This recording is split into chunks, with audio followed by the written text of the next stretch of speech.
تو یہ ہندوستان جو ہے کریڈٹ آپ اس کو ضرور دیں، جہاں اپنے دشمن کو کریڈٹ آپ دو کیونکہ تبھی آپ آگے بڑھو گے. اس نے ہر طریقے سے ہر طرف سے اپنی انٹرنیشنل ڈپلومیسی تکڑی رکھی ہے. اس کی لابنگ پاکستان سے تکڑی ہے. میں نے خود دیکھی ہے، میں نے واشنگٹن میں سینٹ میں دیکھی ہے، میں نے کانگریس میں دیکھی ہے، میں نے EU میں دیکھی ہے، میں نے برطانیہ کی پارلیمنٹ میں دیکھی ہے. یہ کیوں تکڑا ہے؟ Friends of India are pretty strong all over. ہمارے بھی ہیں ہاؤسز آف پارلیمنٹ میں بڑے اسٹرانگ ہیں، اچھے ہیں، بٹ ہماری آواز کیوں نہیں آگے جاتی؟ بتائیں. یہ پی جے میر، میں تھوڑا سا کڑوی باتیں کرنے کا عادی ہوں. میں سمجھتا ہوں کہ دنیا میں آپ کی آواز اس وقت سنی جائے گی جب آپ دیانتداری کے ساتھ اپنے ایشو کے اوپر سب سے پہلے خود آواز بلند کریں گے. اچھا، آواز بلند کرنے کے 2-3 حصے ہیں. ایک بین الاقوامی فورم پہ بات کرنا، دنیا کی دارالحکومتوں میں بات کرنا، جیسے آپ نے جو 42 جو جن کا ذکر کر رہے تھے، جو کانفرنس سیمینارز کیا کرتے تھے، اس طرح کے سیمینارز ہوں ساری دنیا میں. کشمیر سینٹرز پہ. اچھا، یہ تو ایک حصہ ہو گیا. دوسرا حصہ اس کا وہ ہے کہ آپ کا ملک کا میڈیا کیا کر رہا ہے. ابھی بات ہوئی کہ ملک کے انگلش چینل ہونے چاہیے. بھول جائیں انگلش چینلز کو. یہ جتنے چینلز ہیں اس وقت ARY سے لے کر آپ ٹیلی ویژن تک، شام کے پرائم ٹائم پہ 1 گھنٹے کا کشمیر پروگرام رکھ لیں، آدھے گھنٹے کا رکھ لیں. آپ کہیں گے جی وہ کمرشلی وائبل نہیں ہے، اور پتہ نہیں کیا. دنیا میں ہر چیز کو تجارت کے نقطہ نظر سے نہیں کرتے آپ. اگر آپ یہ کریں گے تو پھر آپ کے مسائل جو ہیں قومی پیچھے رہ جائیں گے. 2 باتیں ہو گئی. تو یہ فوری حل ہے اس کا. تیسرا حل کیا ہے؟ تیسرا حل وہ ہے جو گراؤنڈ ریالٹی ہے.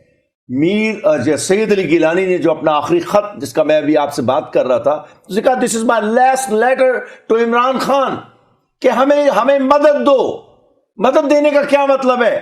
میں اس کی تفصیل بتا دیتا ہوں جو میں ہر چینل پہ کہہ رہا ہوں.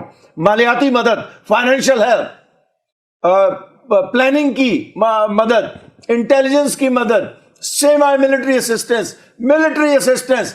دنیا میں گھٹیا سے گھٹیا بھی کوئی ملک ہوتا اور اس کے پاس اگر یہ ریزولوشنز 1948 اور 49 والے ہوتے، وہ اب تک اپنے لیے اس سرزمین کو آزاد کرا چکا ہوتا. اور تیمور کا مسئلہ جو ہے نا، جس کو ایسٹ تیمور کہتے ہیں، تیمور کہتے ہیں، وہ دیکھیں کیسے دنوں کے اندر انہوں نے حل کرایا.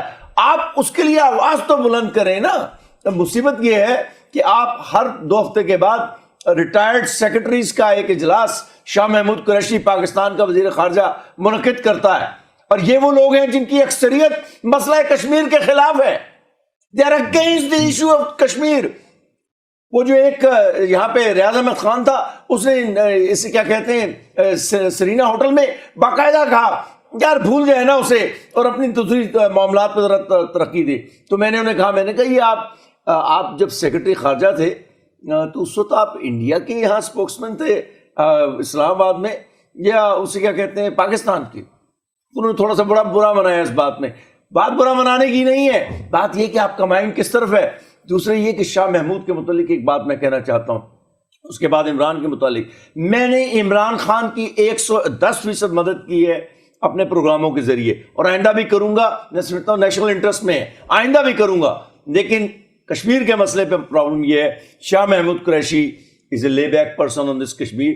ان کی دلچسپی کشمیر میں اتنی نہیں ہے. آپ کو یاد ہوگا 8ویں یا 10ویں دن جبکہ کور کمانڈرز کا بیان آ چکا تھا کہ ہم کشمیر کے لیے آخری حد تک جائیں گے، شاہ صاحب نے ایک صحافی کے سوال کے جواب میں فورن آفس میں بیٹھے ہوئے کہا تھا اسی بات کے، جب اس نے اس نقطے کو اٹھایا، اس نے کہا آپ ہمیں سوئسائڈ کی طرف لے جانا چاہتے ہیں. آپ دیکھیں تو جو مائنڈ ہے شاہ صاحب کا، وہ گفتگو کے ذریعے سٹون وال کرنے کا ہے، ٹالنے کا ہے. برا نہ منائیے، میری کسی سے رشتہ داری نہیں ہے، نہ مجھے کو عہدہ چاہیے. یہ حقیقت ہے کہ پاکستان توقع تو کر رہا ہے کہ مسلم امہ یہ کرے. مجھے بتائیے آج آپ مجھے اگر بھیجیں ریاض میں سعودی عرب سے، اور میں انہیں کہوں کہ جناب ہمیں آپ کی کھل کے سپورٹ چاہیے، تو وہ پہلے جواب میں کہیں گے are you ready to fight for Kashmir. کہیں تو آپ کو کھڑے ہو کے کہنا پڑے گا نا. اور دوسرے یہ ہے کشمیر میں اگر گراؤنڈ پہ آپ ان کی مدد نہیں کرتے ہیں تو یہ جو بوگس پروپیگنڈا پاکستان کے دانشور کرتے ہیں کہ جناب دہشت گردی کا چارج لگ جائے گا، وہ تو لگا ہوا ہے. دہشت گردی کے چارج ایران پہ لگا ہوا ہے، ابھی بھی زندہ ہی ہیں، غلطیاں کر رہے ہیں. قاسم سلیمانی اور دوسرے لوگ بے شمار غلطیاں کرتے رہے ہیں، لیکن اور مجھے افسوس ہے کہ وہ مارا گیا. لیکن آپ اپنے موقف کو نہیں چھوڑتے ہیں اور اس پہ آپ آگے جاتے ہیں. پاکستان دیکھیں, ایک بات آخری عرض کروں, اس ملک کے لوگوں کو سمجھنا چاہیے, مشرقی پاکستان 1000 میل دور تھا. ہم 100 عذر لے کر آ سکتے ہیں کہ جی اتنا دور تھا, ہمارے پاس طاقت نہیں تھی, ہم نے خلوص سے کوشش کی, وہ چلا گیا. یہ کشمیر جو ہندوستان نے جس پہ زمین کے علاوہ جس قانونی طور پر بھی اب قبضہ کر لیا ہے, دس از 62,000 square miles territory occupied by India, 7,000 square miles larger than that of the East Pakistan. Let's see. Jan Sahab, now we must look at some avenue کہ جہاں ہمیں کوئی سلوشن ملے. ہم سلوشنز کی تو بڑی مانتے ہیں, لیکن وہ بوتل ہی نہیں ہے جس کے اندر ہم سلوشن ڈالیں. مجھے بتائیں یہ بوتل کہاں سے لائیں گے جس کے اندر سلوشن ہوگی؟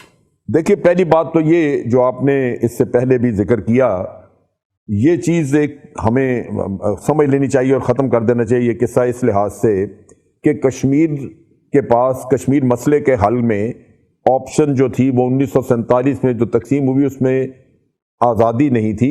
اس میں مسلمان اکثریتی علاقوں نے پاکستان کا حصہ بننا تھا. ایک یہ پہلا اصول تھا, اور دوسرا اصول یہ تھا کہ جتنی بھی ریاستیں ہیں یا وہ پاکستان کا حصہ بن سکتے ہیں یا بھارت کا.